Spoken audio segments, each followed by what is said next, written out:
یہ وہ دور تھا جب کعبہ ہر طرف بتوں سے بھرا ہوا تھا، ہر کونے میں شرک کا اندھیرا تھا، لوگوں کے دل اندھیروں سے گھرے ہوئے تھے اور وہ کہتے تھے، اے دنیا کے خدا، ہماری نذرانے قبول فرما، آپ ہی ہمارے اصلی خدا ہیں۔ وہ بتوں کو پوچھتے تھے۔ مکہ کی بڑی سردار ابو جہل اور ابو لہب، قریش کے امیر لوگ اپنی ضد اور تکبر میں ڈوبے ہوئے تھے۔ محمد صلی اللہ علیہ وسلم نے جب صرف توحید کی بات کی تو یہ سردار چیخ اٹھے، یہ کیا کہہ رہا ہے؟ کون ہے جو ہمارے بتوں کی عزت کو چیلنج کرتا ہے؟ ہم اس کی باتوں پر کبھی یقین نہیں کریں گے۔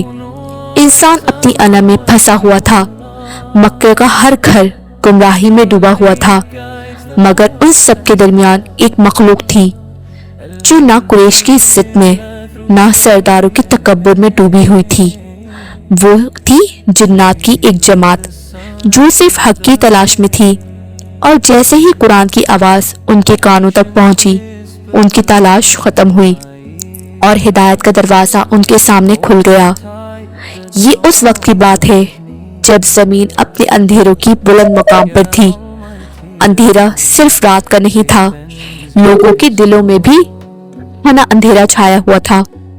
کعبے کے کونے میں لوگ سجدہ کرتے تھے مگر اللہ کے لیے نہیں، چہرے جھکے ہوئے مگر دل بتوں کی زنجیر میں بندھے ہوئے۔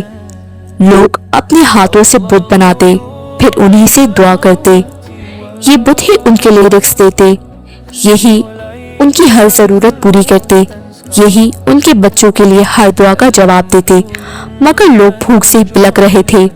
ظلم حد سے بڑھ چکا تھا، عورتیں اپنے بچوں کو بھوک سے روتا دیکھ کر آنکھیں بند کر لیتی، اور مرد اپنے بےکفت خداؤں سے چیخ چیخ کر کہتے، اے خدائے منت، ہم پر رحم کرو۔ وقت دھیرے دھیرے گزر رہا تھا لیکن آسمان خاموش تھا۔ انسان نے اللہ کو بھول کر مٹی کے پتھر اپنے خدا بنا لیے تھے۔ کسی کے سامنے سونے کی زنجیر، دودھ کی مشق یا اپنی بیٹی کی قربانی سب عام ہو گیا تھا۔ اے دنیا کے خدا، ہمارے نذرانے قبول کرو، آپ ہی ہمارے اصلی خدا ہیں۔ کیا انسان اتنا گر سکتا ہے؟ دنیا کا سب سے پاک گھر کے آس پاس سب سے گندی عبادتیں ہو رہی تھی، غریبوں کی بے عزتی ہونا، لوگوں کے تعلقات کی قدر نہ کرنا، اور سب سے بڑا شرک، انسان نے انسان کو بھی اپنا خدا بنا لیا تھا۔ لیکن جب ظلم حد سے بڑھ جاتا ہے، اللہ کا نظام حرکت میں آتا ہے۔ ایک دن مکے کی ریت پر روشنی اتری، آسمانوں سے ایک آواز گونجی، زمین لرز اٹھی، فرشتے حیران، اور آسمان کے پردے کھل گئے۔ محمد صلی اللہ علیہ وسلم کو نبوت ملی۔ روشنی کا پہلا قطرہ تاریکی میں گر چکا تھا۔ رسول اللہ صلی اللہ علیہ وسلم نے آواز بلند کی، لا الہ الا اللہ، مگر لوگ چیخ اٹھے، ہمارے بتوں کو برا کہا، ہماری روایت کو چیلنج کیا۔ ان کی آنکھوں میں صرف تکبر تھا، سوال نہیں۔ ایک رات مکے کی تنگ گلیوں سے نکل کر رسول اللہ صلی اللہ علیہ وسلم اور چند صحابہ مکہ کے باہر سفر پر نکلے۔ مقصد تھا سچائی کو دور تک پہنچانا۔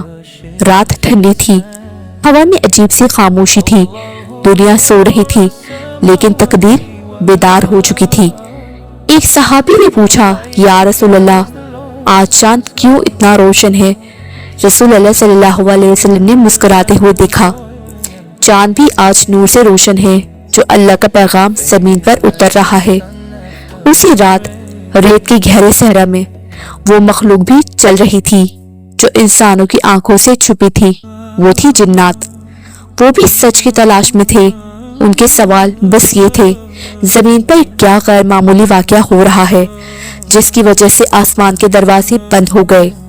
آسمانوں پر سخت پردے اور سخت پہرے دار کھڑے تھے، جو پہلے فرشتوں کی باتیں چرا کر لایا کرتے، اب ہر راستے پر آگ کے محافظ دکھ رہے تھے۔ نیا قانون نافذ ہو چکا تھا اور وحی کا آغاز تھا۔ جنات کا قافلہ زمین میں پھیل گیا۔ وہ انسان کو نہیں دیکھ سکتے تھے مگر ان کے قریب تھے۔ رات گزرتی گئی، سفر جاری رہا۔ فجر سے پہلے اللہ نے وہ لمحہ لکھ دیا جو جنات اور انسان کی تاریخ ہمیشہ کے لیے بدل دے گا۔ رسول اللہ صلی اللہ علیہ وسلم نے قیام کیا، ریت نرم، ہوا ہلکی، صحابہ صف میں کھڑے ہو گئے، نماز کی تلاوت شروع ہوئی۔ قرآن کی آواز ریت پر نہیں، روحوں پر پڑ رہی تھی۔ جنات اس آواز کی طرف کھینچے چلے آئے، بے اختیار، بلا اختیار، جیسے پیاسا پانی کی طرف دوڑتا ہے۔ یہ الفاظ عام الفاظ نہیں تھے، یہ کلام کائنات کے خالق کا تھا۔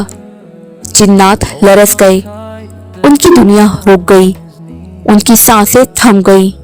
یہ کون سا کلام ہے؟ یہ دل کیوں کاٹ رہا ہے؟ ضرور یہ آسمان سے اترا ہے۔ اسی رات جنات سمجھ گئے رسول اللہ صلی اللہ علیہ وسلم کے سامنے جھکنا ہی سچ ہے۔